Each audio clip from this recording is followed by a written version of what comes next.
Bien, continuamos con el tema 4 de derivadas y en este apartado 4 lo que vamos a ver, una vez que ya sabemos más o menos realizar el cálculo de las derivadas, utilizando todas las reglas que hemos visto, de regla de la cadena, regla de la función compuesta, regla de la suma, del producto, regla de la función inversa. Entonces vamos a ver para qué aplicaciones prácticas podemos utilizar el cálculo de la derivada. Y una de las fundamentales es realizar el desarrollo de Taylor de una función.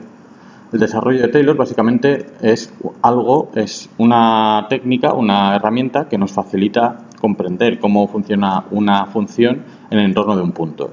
Y para ello se hace uso de las derivadas de esa función, de los valores de la derivada en ese punto determinado. Vamos a ver que es algo muy interesante porque lo que nos permite es sustituir una función que puede ser todo lo compleja que queráis, pues la sustituye simplemente por la suma de potencias de x, la sustituye por un polinomio de un grado determinado. Claro, al sustituir la función original por un polinomio perdemos precisión, ya no tenemos la función, sino que tenemos un polinomio que no se comporta igual que la función original. Bien, entonces lo bueno es que también tenemos una idea de qué podemos hacer para mejorar la precisión y de cuánto nos estamos equivocando al aproximar la función, una función que puede ser seno de x elevado a la exponencial de x menos 3, lo que queráis, pues podemos evaluar cuánto nos estamos equivocando. Y esta herramienta es el polinomio de Taylor. Se construye un polinomio de Taylor que se construye de esta manera. Se utilizan los valores de la derivada de la función en un punto A. ¿Vale? Para calcular el polinomio de Taylor necesitamos que la función sea derivable hasta un cierto orden n. ¿Vale? Función f derivable hasta el orden n en un punto A. Y entonces lo que le vamos a exigir a este polinomio de Taylor es que las derivadas de la función sean iguales que las derivadas del polinomio. Fijaos, aquí está la función sin derivar, la primera derivada de la función y la primera derivada del polinomio, pues tienen que ser iguales las derivadas de la función y las derivadas del polinomio hasta cierto grado n. Y claro, para ello tienen que existir las derivadas de la función, evidentemente, hasta ese grado. Entonces simplemente calcular el polinomio equivalente de Taylor en ese punto A va a ser hacer el cálculo de estas derivadas, sustituir el valor de la A y construir un polinomio cuyos coeficientes son derivada de orden k en el punto A partido por k factorial multiplicado por la potencia de x, que es x menos a elevado a k. Es decir, que hacemos una suma de todos estos términos, desde k igual a 0 hasta k igual a n, es decir, un polinomio de grado n y con n más 1 términos. ¿Vale? Entonces, ¿cómo es muy sencillo de construir? Vamos a verlo con un ejemplo que se ve todo más claro. Primero, como he dicho, tenemos que calcular las derivadas sucesivas de la función hasta el orden n. Y vamos a empezar con la función seno de x y en x igual a 0. En el punto x igual a 0 va a ser nuestra a, ¿vale? A vale 0. La función de seno de x es infinitamente derivable, se puede derivar todo lo que queramos, y ya lo hemos visto antes en un ejemplo. Derivada del seno era el coseno, derivada del coseno el menos seno, derivada del menos seno es el menos coseno, derivada del menos coseno el seno, y así eternamente, ¿no? Entonces, tenemos que derivar solo hasta el grado 5. Y como he dicho, ya sabemos cómo son las derivadas, ¿no? Porque lo hemos visto en el ejemplo 7. La función sin derivar es el seno de x, luego el valor de seno de 0 es 0. Este va a ser el coeficiente de la potencia k igual a 0. ¿Vale? El coeficiente de la potencia k igual a 1, es decir, primera derivada de f, que es el coseno, el coeficiente va a ser 1. Siguiente derivada, el coeficiente va a ser 0, ¿vale? Estamos calculando los valores estos que van arriba. Luego la k factorial es simplemente un valor, un 1 factorial, 2 factorial, 3 factorial, ¿vale? Es el número. Y arriba tenéis la derivada enésima, que es lo que estamos calculando aquí. Derivada 0, o sea, la función, derivada de primer orden, derivada de segundo orden, derivada de tercer orden, derivada de cuarto orden, derivada de quinto orden. 0, 1, 0, menos 1, 0, 1. Siempre sustituyendo el valor x igual a 0 en las expresiones de la derivada. Estas son las expresiones de las derivadas sucesivas. Luego, como tenemos que calcular solo hasta grado 5, pues sustituimos. La fórmula es esta, grado 5, k igual a 0 hasta 5, de f derivada késima en el punto 0 partido por k factorial y multiplicado por x menos 0 elevado a k. La x menos 0 va a ser x. Siempre que me aparezca un 0 no lo voy a tener en cuenta, luego no voy a tener término independiente, no voy a tener término en x al cuadrado, no voy a tener término en x a la cuarta, ¿vale? Solo término en x al cubo y x a la quinta. El de la x, el coeficiente es 1 partido por 1 factorial. El de la x al cubo, es decir, cuando esta k vale 3, ¿qué coeficiente tengo? Pues el menos 1 partido por 3 factorial. Y cuando la k vale 5, ¿qué coeficiente tengo? Tengo 1 partido por 5 factorial. Todo sale de aquí de la fórmula. Valor de la derivada de ese orden, de orden k, 1 menos 1, 1, partido por el factorial correspondiente. 1, 3, 5. Y ya está. Y luego el exponente de la x es también el correspondiente a la k. 1, 3, 5. Vale, y ahora, una vez que ya sabemos calcularlo de esta función sencilla, vamos a ver representado gráficamente qué significa. Aquí tenemos la función original, seno de x, que está coloreada en azul. El polinomio de primer orden, el de tercer orden y el de quinto orden. Vale, el de primer orden en negro, en verde el de tercer orden y en quinto el marrón. Entonces vemos ya algo de lo que queríamos decir. En el punto 0 todas coinciden, ¿vale? Y de hecho coinciden hasta su primera derivada, segunda o quinta derivada, ¿vale? Pero conforme nos alejamos del punto 0, la aproximación deja de ser tan buena, ¿vale? La función seno es la azul, sube y baja, pero la primera función, el P1, vemos que ya se aleja. En cuanto vamos más allá de 1, ya la aproximación deja de ser tan buena. P3 tarda un poquito más en alejarse, pero también a partir de este valor, ya P3, que es en verde, ya deja de ser tan parecido al seno. Y por último, P5 aguanta un poquito más, parecido a la función seno, ¿veis? Aquí pegado al azul, pero también acaba por diverger, ¿vale? Eso le pasa a todos los polinomios, ¿no? Entonces la conclusión que sacamos es que en el entorno del punto donde calculamos el polinomio equivalente de Taylor, las funciones son iguales, pero conforme nos alejamos dejan de ser tan aproximadas a la función original, el polinomio a la función, únicamente que con la salvedad adicional de que cuanto mayor sea el grado del polinomio, más me puedo alejar, siendo todavía bastante similar a la función, ¿vale? O sea que tengo más precisión cuanto mayor es el orden del polinomio. Claro, a cambio de tener que calcular más derivadas. Entonces, aquí podéis ver lo mismo, pero en vez de calcular el polinomio en sí, lo que hemos calculado es el resto, ¿vale? La diferencia. Es decir, a la diferencia entre la función original y el polinomio de Taylor de un determinado orden, lo llamamos el resto de orden n, ¿vale? Entonces, el resto de orden n no es más que la diferencia entre la función y el polinomio de orden n. Si yo calculo eso para el ejemplo que acabamos de ver, pues vemos que efectivamente en el entorno del punto 0, el resto, todas tienen un resto 0. Conforme me voy alejando, la primera que se separa es P1, que empieza a ser un error considerable, se aleja del 0. La siguiente en alejarse del 0 es P3, es decir, el resto de orden 3, y el último en alejarse del 0 es el resto de orden 5, ¿vale? Y eso es lo que... Es decir, que tenemos una expresión de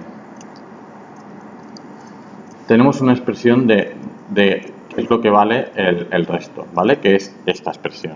Esto es lo que vale el resto del polinomio de Taylor. ¿Veis que es? En realidad es como un término más. Se puede demostrar que si f, la función f es n más 1 veces derivable en el intervalo que va desde el punto x hasta el punto a, o desde el punto a hasta el punto x, entonces existe un término que está dentro de ese intervalo tal que el resto se puede escribir como la derivada n más 1ésima en el punto este que está entre a y x partido por n más 1 factorial por la potencia de x menos a elevado a n más 1.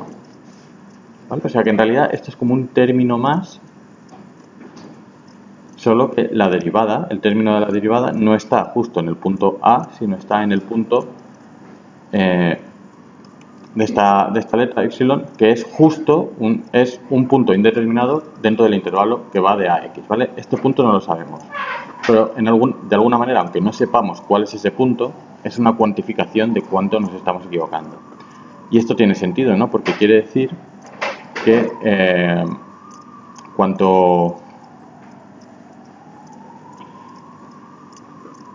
esta es la fórmula de Lagrange del resto, ¿vale?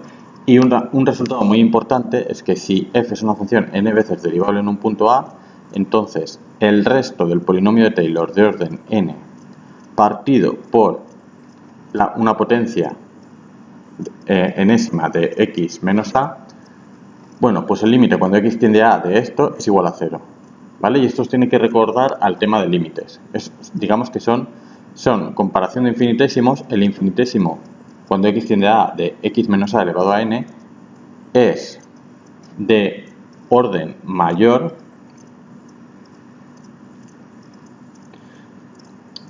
es decir, de orden inferior al resto. Es decir, que el resto es un infinitésimo de orden superior a n, ¿vale?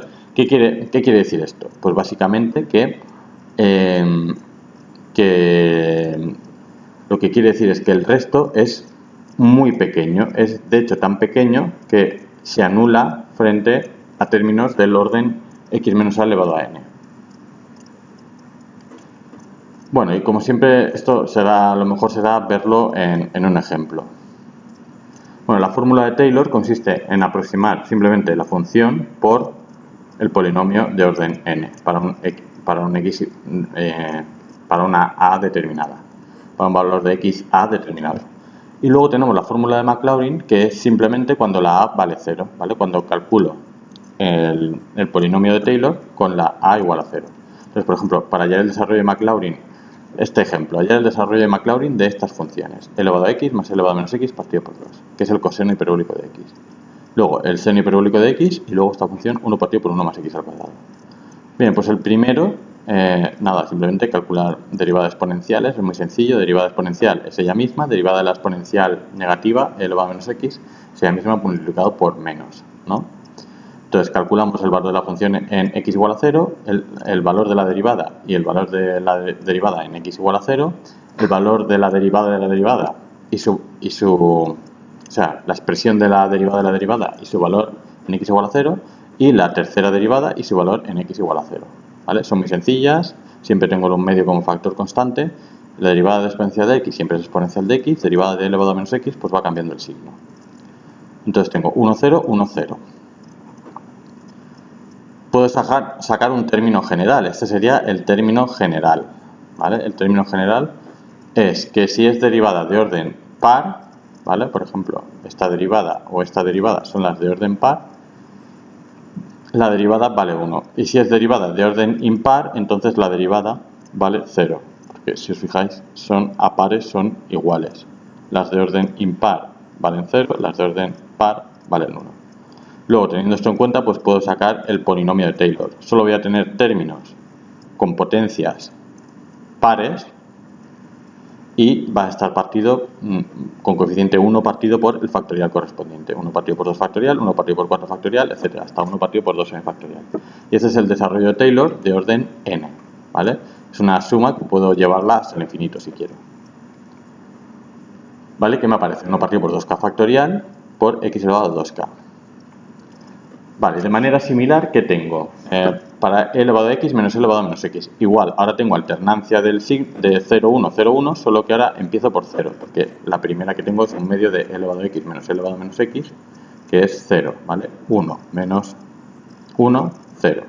Mientras que 1 más 1, 2, partido por 2, 1. ¿Vale? Luego aquí tengo igual alternancia entre 0 y 1, solo que ahora los términos que se anulan son los pares y los términos que son 1 son los impares. Saco esta regla general y por tanto el seno hiperbólico de x va a ser una función que se puede escribir de esta manera, como los términos impares, por elevado a la potencia correspondiente y partido por el factorial correspondiente. X más x al cubo partido por 3 factorial más x a la quinta partido por 5 factorial, así hasta que quiera, pero siempre con términos negativos. O sea que en la expresión general se puede poner como la suma desde k igual a 0 hasta n al polinomio de orden 2n más 1 de este término, 1 partido por 2k más 1 factorial por x elevado a 2k más 1. Bueno, y por último tenemos esta función. Esta función es un poco más compleja, las derivadas se van complicando porque me aparecen términos tanto arriba como abajo, ¿vale? Y términos complejos. Pero si os fijáis hay términos que se anulan, 1, 0, menos 2, 0, 24, vale. Entonces este sería el desarrollo, 1 correspondiente a este, más 0 por x menos 2 por x al cuadrado partido por 2 factorial, o sea, x cuadrado, más 0 por x al cubo partido por 3 factorial, o sea, 0, más 24 por x a la cuarta partido por 4 factorial, 24 partido por 4 factorial es 0, es 1, perdón, el coeficiente de x a la cuarta. Luego, vale, esto nos ha costado mucho, ¿vale? No lo hemos hecho, pero nos costaría mucho si quisiéramos hacerlo a mano. Solución, pues hay una forma de simplificarlo grandemente, que es darnos cuenta de que abajo tenemos 1 más x al cuadrado. Y la x al cuadrado, en realidad, si tú sustituyes la x al cuadrado por z, te sale una función equivalente que es 1 partido por 1 más z. Tú puedes calcular el desarrollo de Taylor de esta función 1 más z.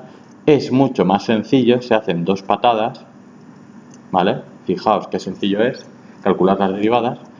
Y lo bueno es que lo puedes calcular el desarrollo para la función en función de z, pero como tú sabes que la z es igual a x cuadrado, para obtener f de x, el polinomio de Taylor, pero con la x, lo único que haces es sustituir la z por su valor x cuadrado. Luego aquí 1 menos z sería 1 menos x cuadrado más x cuadrado al cuadrado, que es x a la cuarta, que es esto. O sea que fijaos el truco en qué ha consistido, en que esta función es más complicada y me aparece un término, la única dependencia de la x es respecto de x al cuadrado.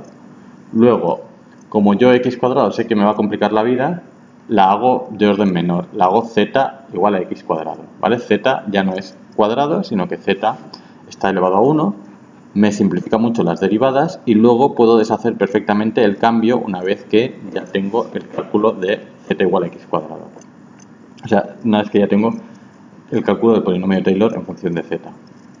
Bueno, un ejemplo también, el ejemplo 23, hallar la derivada enésima de la función f de x igual a 2 más x por e elevado a x más 1. Y la tenemos que calcular en el punto x igual a menos 1. Vale, pues calculamos las derivadas en el valor en x igual a menos 1 sería x menos 1 más 2, 1, por e elevado a 1 menos 1 sería 1, ¿vale? 1 es lo que vale en f de 0, que aquí no está. La primera derivada del primer término, 2 más x, sería 1, por e elevado a x más 1, más derivada del segundo, que es e elevado a x más 1 igual, por el primero sin derivar, que es 2 más x, ¿vale? Derivada, me sale esto, y el valor de la función menos 1 es 2. Si vuelvo esto, si os fijáis, 3 más x por elevado a x más 1 es muy parecido, solo que le he añadido 1. Si vuelvo a derivar, vuelvo a operar de forma similar y me sale 4, que es 1 más de lo anterior. O sea que la derivada segunda es 4 más algo, la derivada primera es 3 más algo, la función en sí es 2 más algo, luego hay una regla, ¿no? Luego al sustituir por x igual a menos 1, como arriba siempre me sale 1 menos 1, siempre este término siempre se me anula, y es el término que hay aquí menos 1, es decir, 3. El primer término es 1, el segundo es 2, el siguiente es 3 y la derivada enésima es n más 1. Luego sí que puedo sacar un término general, ¿no? La derivada enésima va a ser, la derivada f de n va a ser n más 1, luego el término general es n más 1, por eso. Sin derivar, 1. Derivada una vez, 2, ¿vale? Que sería 1 más 1, 2. Coeficiente al derivar dos veces, 3. Y siempre partido por el correspondiente factorial. Al derivar 3 veces, 4 partido por 3 factorial por x más 1 elevado a 3 y siempre me queda n más 1 partido por n factorial por x más 1. Bueno, este es el comentario que os había dicho antes. Siempre hay casos en los que el desarrollo de Maclaurin en x igual a 0 se puede hacer de forma más cómoda que aplicando directamente la fórmula. Y aquí tenéis un resumen de esos casos y hay muchos ejercicios de este tipo, ¿vale? De resolver con ingenio. El primero es que si f de x se puede escribir de forma sencilla como una función de L por x elevado a n, como era este caso, ¿no? Porque en este caso x se podía poner como, o sea, se podía hacer el cambio de 1 por x elevado al cuadrado, ¿vale? Como si la L fuera 1 y la n 2, ¿vale? Si f de x se puede poner en función de x cuadrado, de 2x cuadrado, de 3x cubo, de 5x sexta, ¿vale? Entonces es bueno hacer precisamente ese cambio t igual a lambda por x elevado a n, como hemos hecho aquí. Aquí lo hemos utilizado lambda, pero se puede utilizar, o sea, aquí hemos utilizado z para hacer el cambio, pero se puede poner t, z o lo que queréis llamarle, 1 partido por 1 más t cuadrado, o sea, 1 partido por 1 más x cuadrado, haciendo el cambio t igual a x cuadrado, se me queda en 1 partido por 1 más t. Sería este caso. Luego, si el desarrollo de Maclaurin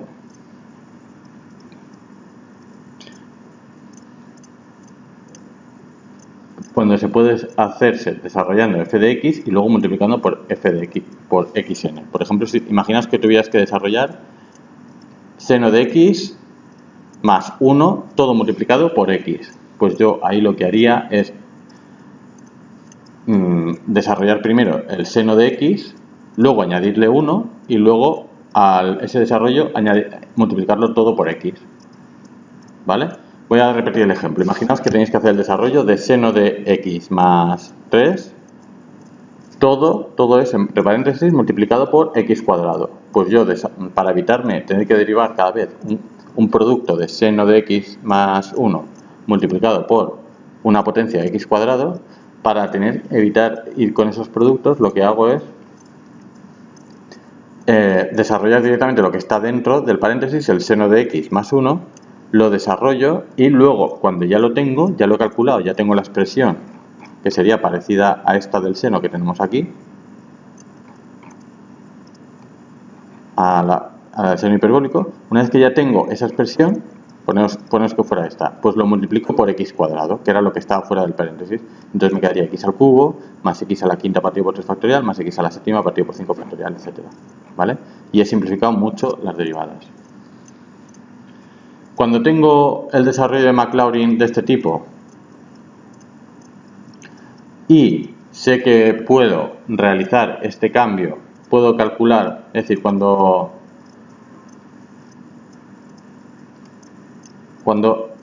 se puede realizar f de x partido por x elevado a n, ¿vale? Tengo que hacer el desarrollo de Maclaurin de una expresión, una función partido por x elevado a n.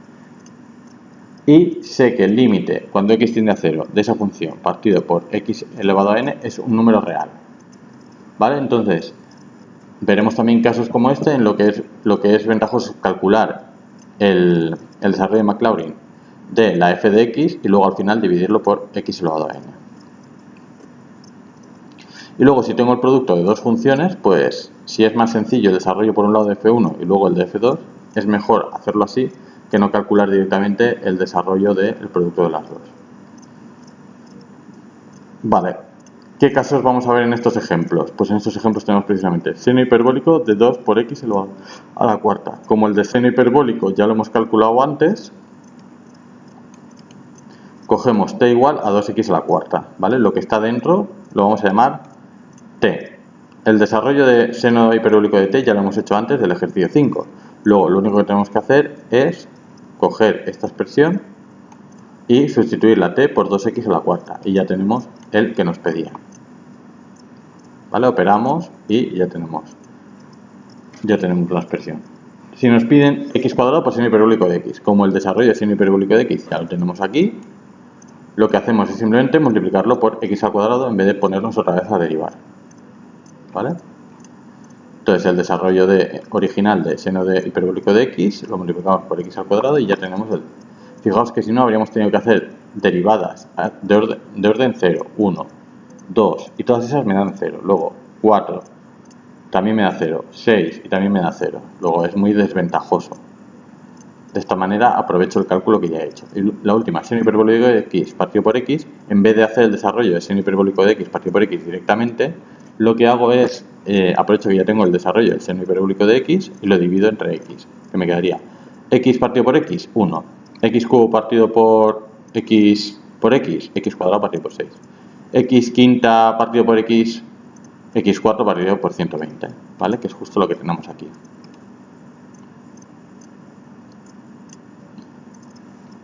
Luego simplificamos mucho la aplicación directa de la fórmula.